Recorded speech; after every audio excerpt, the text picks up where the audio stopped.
Hello po, good day po sa ating lahat. So ngayon meron po tayong hawak dito na isang distributor na ito po ay pang 4G37 na Lancer, Mitsubishi Lancer 4G37. Ito po ngayon ay test natin kung ito ba ay active pa. Napakasimple lang po niya. Basta dalawa lang po yung kanyang connector para sa output, papunta po ng ignition coil yan. Okay. Siyempre kailangan din natin ng zero ground. Hindi po nawawala yan. Kailangan talaga yan. Okay. Kunak lang natin siya dito. Yan po. Napakasimple lang niya. Tignan po natin kung meron siyang i-export dito na spark. Okay. Power on natin.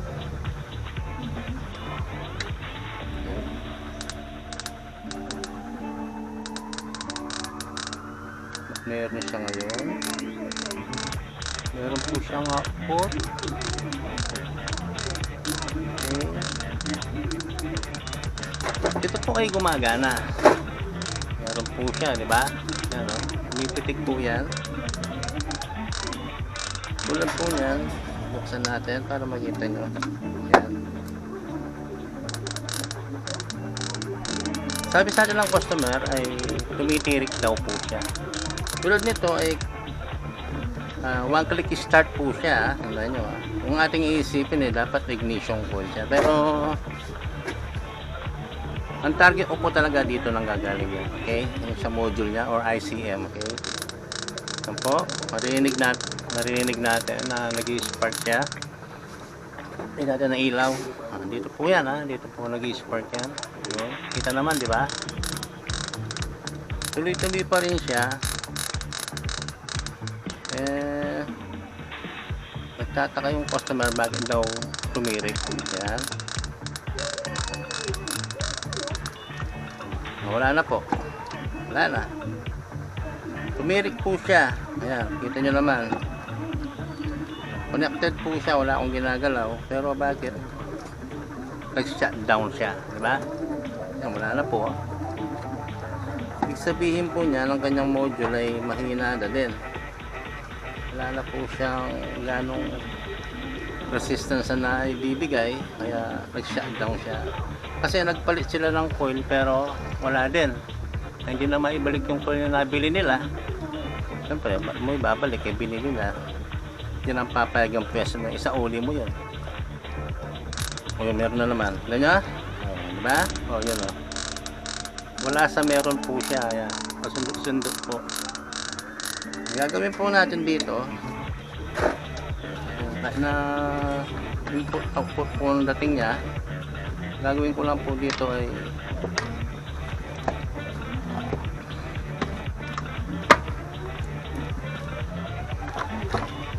ito pong ICF yung ito itatanggalin ko, pero wala po tayong pyesa nito.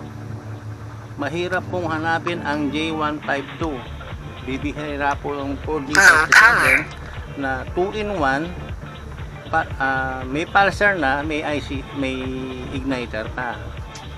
Ganun po yan, 2-in-1 po kasi yan ang gagawin natin dito kaysa matiyang-yang ang kotse para magamit lang, i-convert po natin. Okay? Ayan po, nakikita nyo kung anong problema ng 4G37 Mitsubishi Lancer. Kung meron po kayong ganitong sasakyan na 4G37, nahihirapan po kayong maghanap ng pyesa, okay, pitikin nyo lang po ako. Kaya po natin paganahin yan at pagandahin pa ang kanyang kondisyon pagdating sa electronic system. Okay, yan po, at tirahin ko na to.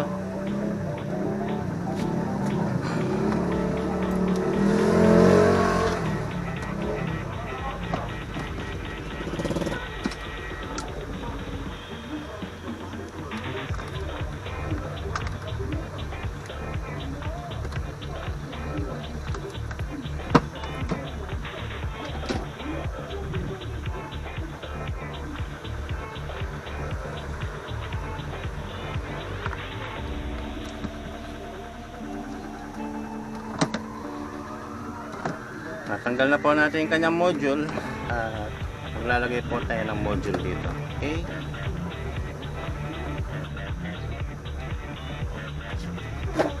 Ngayon po ay napalitan na po natin yung kanyang module. Yung mapapansin, ito po yung dati niya. Yan, yung J152.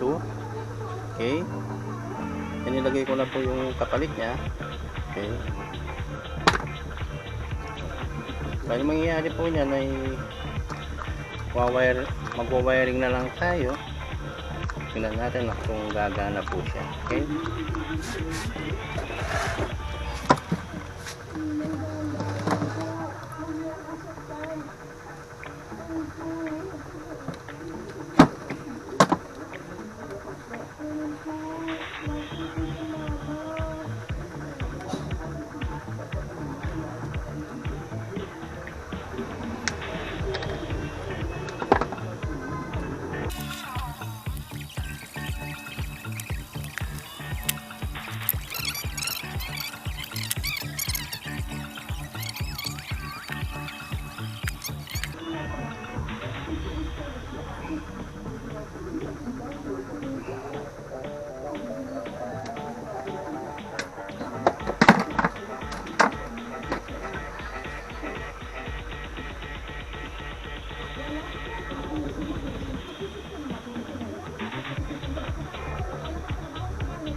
Tandaan lang po hindi ko lang kung marami na nakakaalam nito o ano man. Ang positive po ng hapon ay kulay black. Tandaan lang po ninyo yan. Hindi po natin sila kakulay ng coding.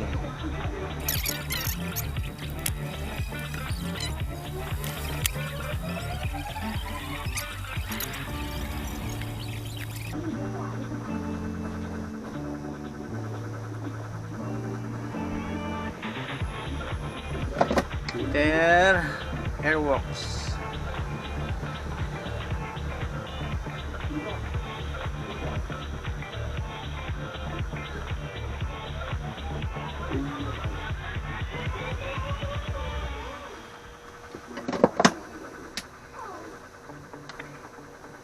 Subukan po natin kung gagana nga to. Okay.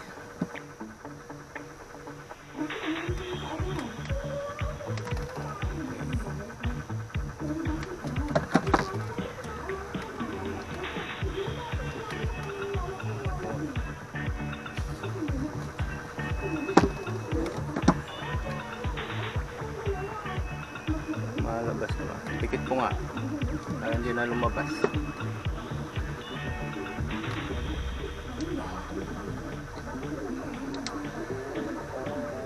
Magsara.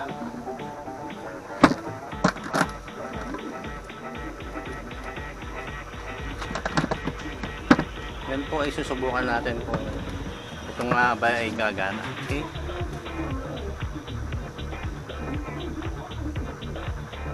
Connect po natin dito.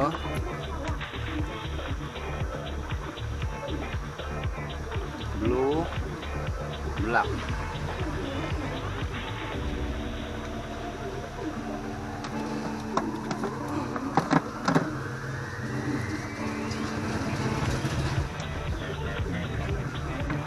Magulo tong wire na to. Ayan.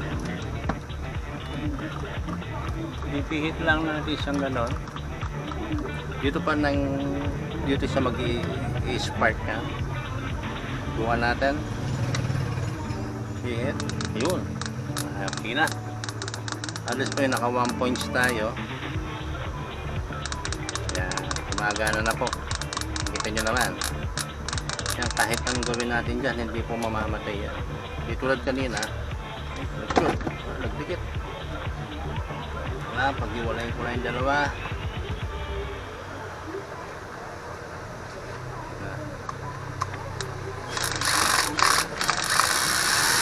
Kita nyo naman.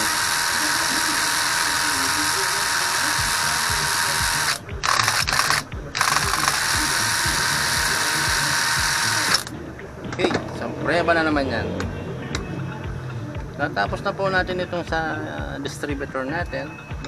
Ang next subject po natin ngayon ay yung kanyang ICM. Bali ganito lang po yan para makuha nyo po yung kung paano po siya kinonvert. Diba sabi ko kanina 2-in-1 to? Okay. Ito po ang kanyang pulsar sender. Ito po ang kanyang ICM. Okay. J152 2-in-1 pulsar plus ICM. Ito po yan. Ang ginawa natin, naglagay tayo ng pulsar. Yan. At ito naman ang kanyang ICM. Parang pinaghiwalay ko lang. Dahil 2-in-1, gumawa ko ng 2-way. Bali, 2-way settings po ito. Okay? Ito yung para sa pulsar sender. Ito ang ICM. Ganyan din po yan. Nare-receive nito yung bilang ng 1342, binabato naman niya dito. Parang ganyan din po yan. Pinaghiwalay ko lang sila. Okay? Next subject po natin, dito na po tayo. Sasara na po natin yung distributor dahil okay na siya. Okay? No problem na po tayo dito. 100% na po ito, active na to. Okay?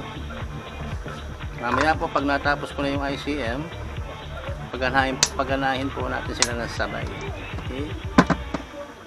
Yun lang. Okay? Okay na. Dito naman po tayo mag-focus. Okay? Wawiring ko lang po to. Okay? Ito, lalagyan ko na po siya ng wire.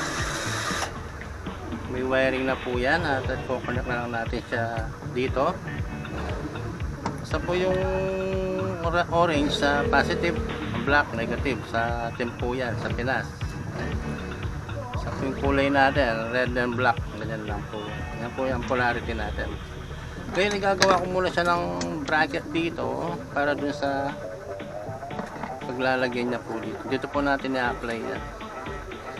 Okay, dito po sa kanyang ring. Kung saan po nakalagay yung ignition coil na bilog na ganito. Ito po yung kanyang coil. Ito natin nalagay yan. Nakaloob po dyan yan.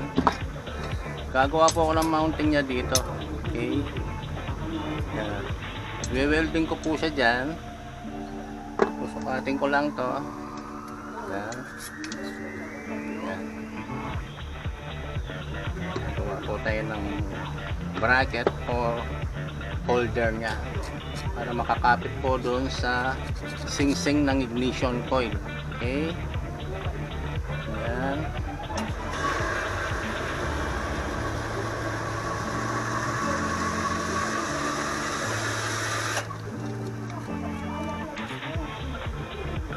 Okay.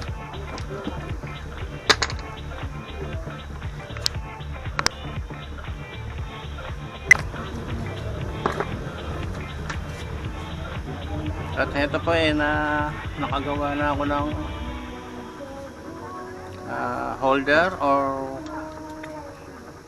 mounting ni ICM. Yun. Natin kung pasok sa butas. Yun, lapat. Okay. Ngayon po para makakapit tayo dito. For the first time papakita ko naman paano ako mag-welding. Okay? Okay. Weldingin po natin siya.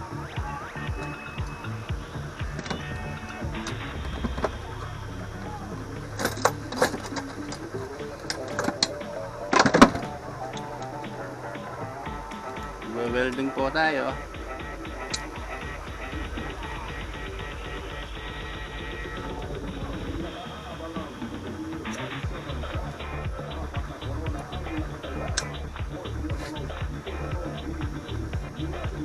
Try po natin weldingin. Pag-tap tayo ng ground.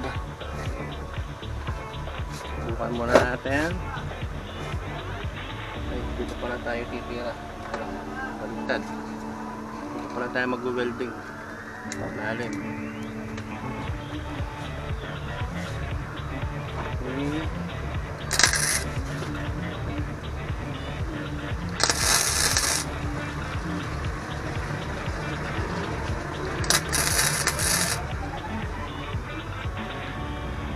Simple lang po, nakatig-weld po tayo. Okay,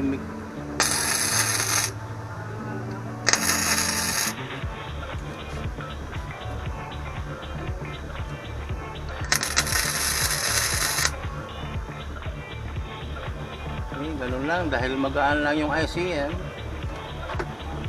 Okay lang, kahit, pero matatag naman yan.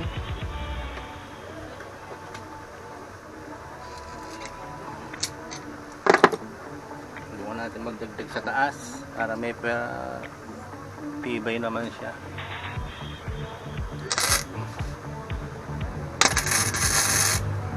Yun, kabilaan.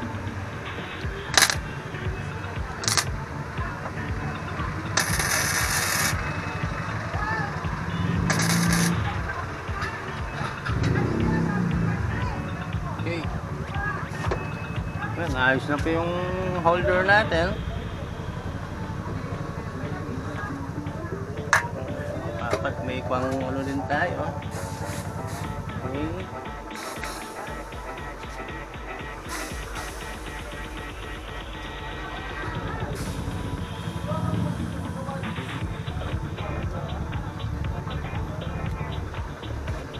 Okay, nabuo na po natin ang kanyang holder.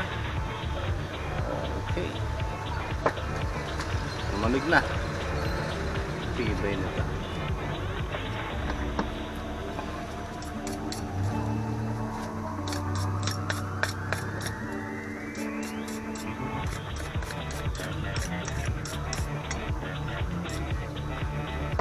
Ayan. Dito po nakalagay yan. Diba? Isa na lang pong gawang kamay at hindi po gawang paa. Okay. Bubolt na natin. Harap po tayo ng bolt.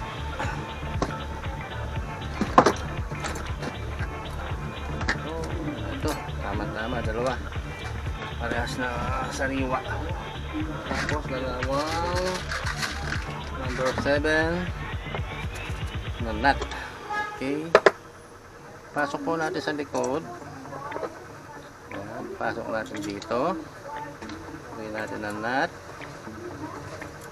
Ayan, ganyan lang po kasimple. Isa pa sa likod.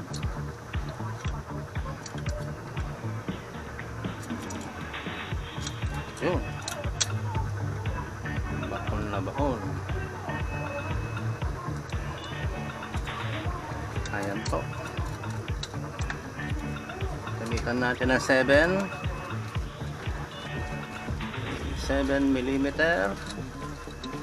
Ayan.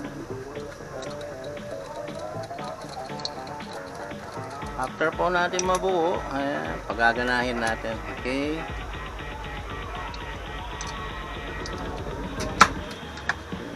Hindi po itong gagamitin natin ko, busted po ito.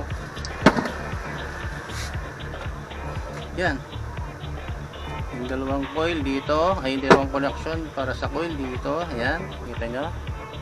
Tapos yung dalawa, papunta po dito sa distributor. Okay, bumaba. Ganyan lang po kasi mag-convert. Okay. Kung sakaling gusto nyo pong mag-DIY, ibig sabihin pwede po kayong umorder sa akin ng pyesa. Ano lang po, kung gusto nyo kayo lang pong magbuo ng distributor nyo o mag-convert, umorder lang po. Dahil wala po tayong magbibiling pyesa na tulad ng mga ilalagay ko, hindi po kayo makakabili ng ganun. Dahil kung bibili po kayo ng ganun na pyesa lang, hindi po nila kakalasin. Dahil yung ibang piyesta po ay nagbebenta sila buong distributor at hindi sila nagkakalas. Hindi ko po tulad na ako, kung ano lang gusto nyong piyesa, yun po ay kinakalas ko sa distributor. Pwede pong tingi-tingi sa akin. So iba po, hindi po sila ganun dahil pag binaklas na nila, dahil hindi naman nila kabisado din, baka mahirapan silang magbenta. Unang-una kasi hindi naman sila nag-aayos ng distributor. Yung bentahan po nila ay buong distributor. Sira man yun o hindi, buo pa rin nilang binibenta yun. Ay, daan na. Ayun, kala ko, nakalimutan ko. Ito pala. Ayun. Reworks. Ito, re-reworks natin. At ito po ay papilis product na rin. So, nakita nyo kung paano natin siya kinonvert. 4G37 Lancer asing kit. Ayan po, ito po yun. At yung pong original na pyesa niya ay yung tinatawag ko na J152 ay busted na po yun, kaya obliga tayong mag-convert dahil mahirap po kasing hanapin itong pyesa na to natural lang na pumayag yung customer na i-convert na natin kaysa maghanap siya ng ikot kung saan siya napapadpad. Hindi na alam kung mga piyesang pinupuntay na kung meron o wala, saka kung meron din po siyang makuha, inaabot lang naman yung distributor, hindi naman tinetesting kung busted po yan. Ang magiging usapan o problema doon kung makakapag-refund siya. Yun lang. Kasi maganda rin po kasi bumibili ng distributor tungkol sa mga electronics na yung pinagbibilhan natin ay may tester. At least kahit na uwi tayo ay nakangiti, hindi yung bumili ka ng pyesa tapos inabot lang na hindi mo naman alam kung gumagana o hindi, di ba? Kaya nasanay po pupunta yung mga customer sa atin dito dahil yung nakikita po kasi nila yung nilalagay kong pyesa ay okay naman po. Meron din pong bumibitaw pero hindi naman po nila problema yun dahil under warranty po yung mga ginagawa ko distributor. Okay, bihirang-bihira lang po mga gano'n na nakaproblema tayo sa distributor. Okay, at least nakatap na rin po itong distributor to ICM. Ayun, kinokonek na po natin. Okay, yan.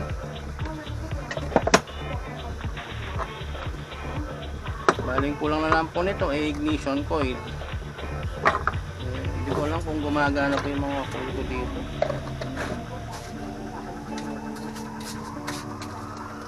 Bukan natin tanggalin tong isa dahil may sing-sing siya.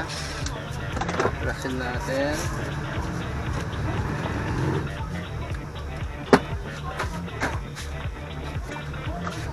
Ito, natanggal ko. Hindi ko po alam kung okay ito. Hindi pa po na-testing to eh.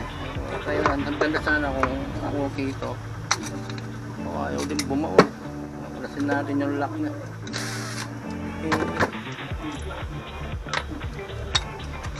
Ayan.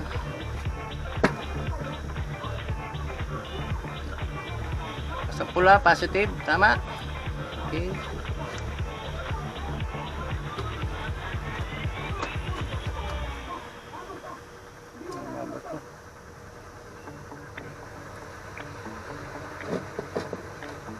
Okay. Ganyan lang po yan. Gagana sana to para hindi ako mabigo. Oo, metong. Sinabi ng kuya. Okay, magpo-connect po tayo.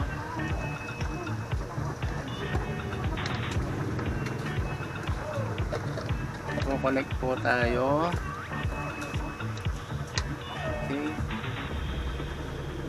Gumana sana itong coil natin. Sorpresa ako dito. Hindi ko kasi tested kung coil. Lagay natin sa likod ng ground. Ayan. Tanggalin natin ang takip nito para makita nyo umiikot. Pinaiikot ko siya. Okay. Ayan. Pag pinihit ko po yan, dito po mag-i-spark yan. Magkikita sila nung bridge. Okay. Gumana sana itong coil. Okay. Fire. Power on. Ayun, gumana nga. Okay, okay pala itong coil. Ayun po, at nakikita natin, ayun, namatay. Sisip ako dun kung may nagsushort ayun, lakas. Lakas siya. Lapit natin, gumalaw. Ayun, kikita nyo naman na gumagana po siya. Ayun, ilaw. Ayun. Ito, pinipit po yun yung distributor. 1, 3, 4, 2. 1, 3, 4, 2. Wala pong mintis yan. 1, 3, 4, 2. 1, 3, 4, 2. Atras natin konti ito. 1, 3, 4, 2. 1, 3, 4, 2. 1, 3, 4, 2. Ayan po at ito pong 4G37 na laser singkit. Ayan po at okay na po ang conversion natin sa kanya at maganda pong pitik na, wala pong mintis 1, 3, 4, 2. 1, 3, 4, 2. Napakaganda po ng deliver nya. Bluish na bluish. 1, 3, 4, 2. 1, 3, 4, 2. Okay. Ilaw.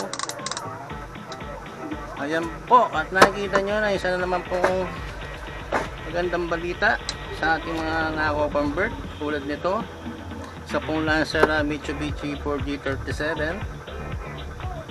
At ito po ay pinagawa ni Boss Brian ng taga Guagua, Pampanga po. Okay. Napangako ko naman sa kanya na yun, huwag siyang mag-alala. May chance pang gumana ako lang po sa kanya. Okay. Ayan po muli, yung nakita ang isang conversion. Abangan pa po ninyo ang mga ibang conversion natin na kakaiba. Yun lang po. Muli si Beach Batak. Ito pong isang katibayan. At maraming salamat po sa mga subscriber, sa mga customer, mga mekanikong nalagyan tiwala sa atin, sa mga customer na nagpapadala po sa atin sa Luzon, Visayas at Mindanao. Maraming salamat po sa tiwala po ninyo. Okay.